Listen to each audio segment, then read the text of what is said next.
hegemon, it is about the leading edge of geostrategic power and the means for sustained prosperity. For China, it holds the key to the indigenous innovation required of a rising power. The tech war now underway between the two superpowers could well be the defining struggle of the 21st century. China's Huawei quickly became the lightning rod in the tech conflict between the incumbent power and the wannabe. Feared as the ultimate threat to U.S. telecom infrastructure, Huawei has been cast as a modern-day Trojan horse, complete with a potential backdoor threat in its world-class 5G platform. Supported by tenuous circumstantial evidence, a few espionage charges that have nothing to do with the suspected backdoor, and the presumption of nefarious motives from the long-ago military service of its founder, Ren Zhengfei, the U.S.'s case against Huawei is laced with false narratives. Also read: Green engine for India. Hydrogen train to showcase India's cultural heritage. Know the route and technology behind it. Also read: The Adani crisis. A rate cut, but no dovish MPC. Understanding the 4 V's of operations management: volume, variety, variation and visibility. Growth in household spending fuels education market. The real issue in dispute is the murky concept of tech fusion, specifically, advanced technologies' dual use for military and civilian commercial purposes. The U.S. is convinced that there is no such distinction in China. In its view, China's state and, by inference, its military, ultimately owns everything that falls under the purview of its tech sector, from hardware and software to big data and the surveillance of those at home and abroad. That is also the essence of the growing outcry over the social media platform TikTok, which has more than 80 million monthly users in the U.S. Never mind that the U.S. has long practiced its own strain of tech fusion. Over the years, the DARPA has spawned many of the U.S.'s most important technological advances that have broad commercial applicability. These include the Internet, the GPS, semiconductor breakthroughs, nuclear power, imaging technology, and numerous pharmaceutical innovations. Apparently, what's fine for a distressed democracy is unacceptable for a system governed by the Communist Party of China. The Huawei threat is the tip of the iceberg in the US's tech conflict with China.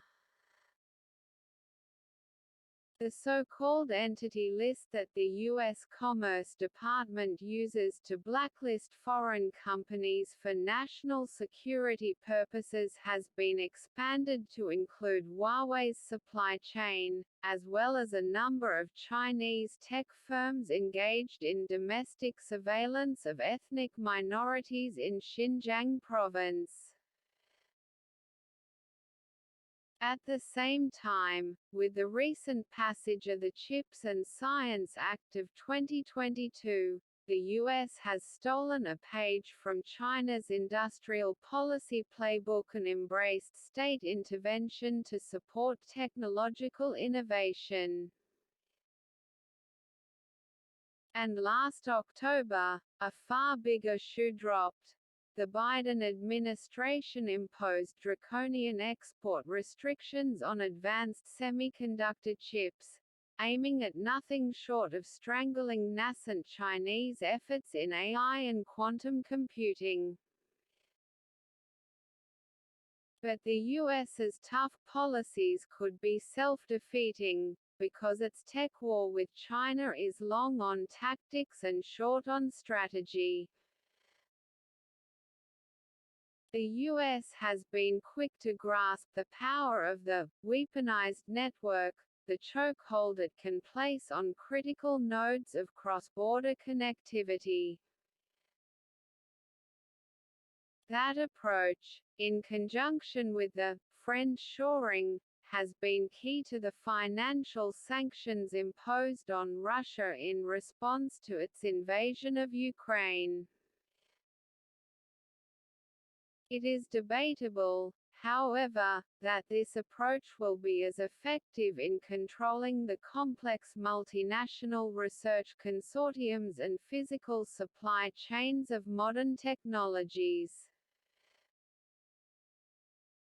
Also read, RBIMPC may still increase repo rate by 25 bits per second despite easing inflation, as core continues to be stubborn. More important, squeezing adversaries does not compensate for the lack of heavy lifting at home. That is especially the case for the US, given its surprisingly fragile tech leadership. While it responded forcefully to technology threats from the Soviet Union during the Cold War, especially the nuclear arms race and the Sputnik-induced space challenge, it has dropped the ball since. Federally funded research and development fell to 0.7% of GDP in 2020, far below the peak of 1.9% in 1964. Furthermore, in recent years, the US has underinvested in basic research, the pure science that is the seed corn of innovation. In 2020, basic research slipped to 15.6% of total R&D spending, well below its 18.8% peak in 2010. Nor are recent efforts doing much to change that. For example, only 21% of the funding in the CHIPS Act is earmarked for R&D.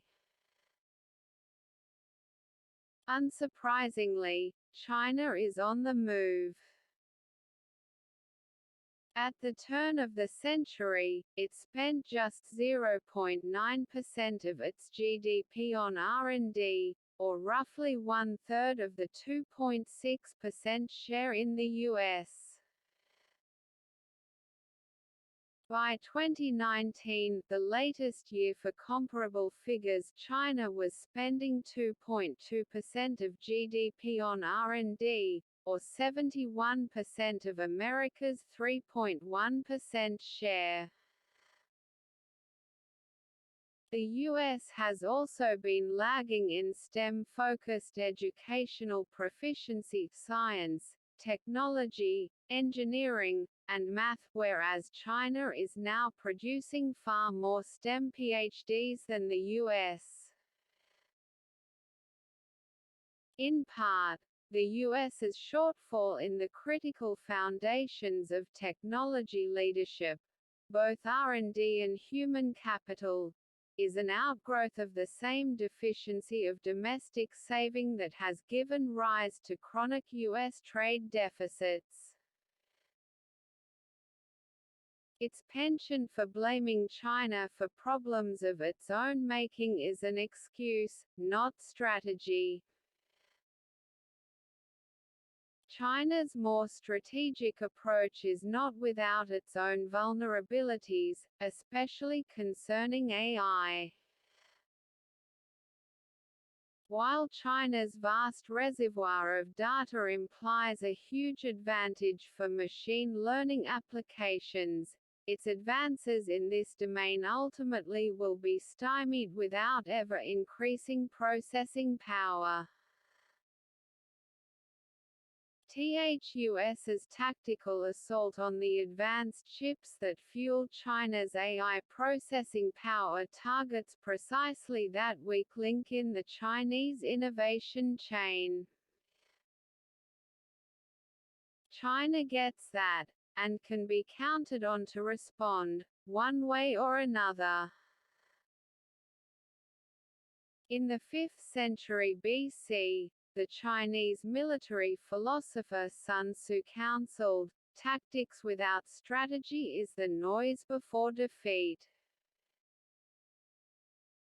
Some 2,500 years later, that advice is as relevant as ever. China continues to play a long game, whereas the US's tactical assault on Chinese tech is all about the short game. Trapped in a political system that places little value on strategy, there is no guarantee that the US will prevail in an existential tech conflict with China.